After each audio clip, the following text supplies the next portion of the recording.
Sister Thea was a messenger of love.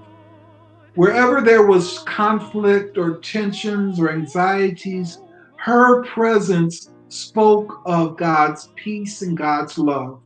She promoted love. She was the only child of a school teacher, mother, and a town physician, a doctor. Her father in Canton, Mississippi, the only child, and so her parents doted on her and gave her all that she could need. And being a great recipient of the love of her parents and knowing deeply the love of God, especially when she became a Roman Catholic at the age of 9, she sought to share love with everyone.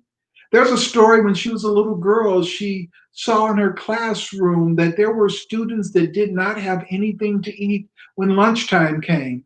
And so she would begin to give her lunch to the other school children. And when she would come home, she would be very, very hungry. Her mother said, "Didn't you eat your lunch?" She says, "No, I wasn't very hungry. I gave it to other kids." So her mother and Thea eventually started making peanut butter and jelly sandwiches for all the poor children in her classroom so that they too could eat. She believed in feeding people as a labor of love. That love also transpired by how she felt about the church, how she felt about brothers and sisters of other ethnicities, that we must love one another.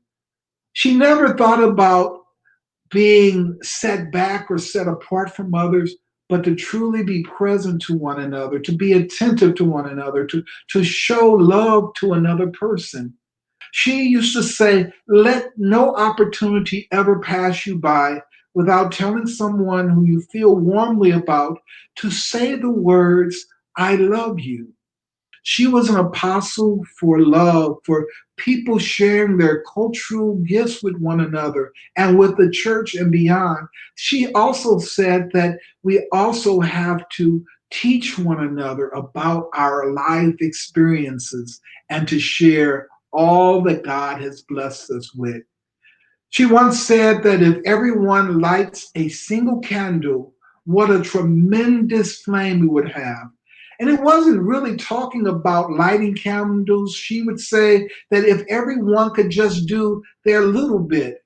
In other words, Thea promoted that every human being, no matter who they are, has a special gift given to them by God.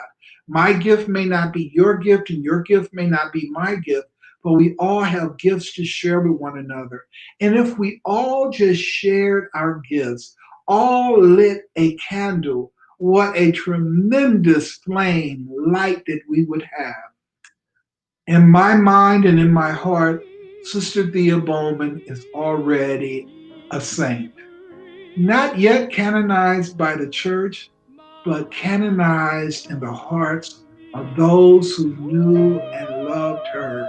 She was my spiritual mother. I met her in a time when I needed to know that I was cared for, I was loved. She's still looking after me and after you.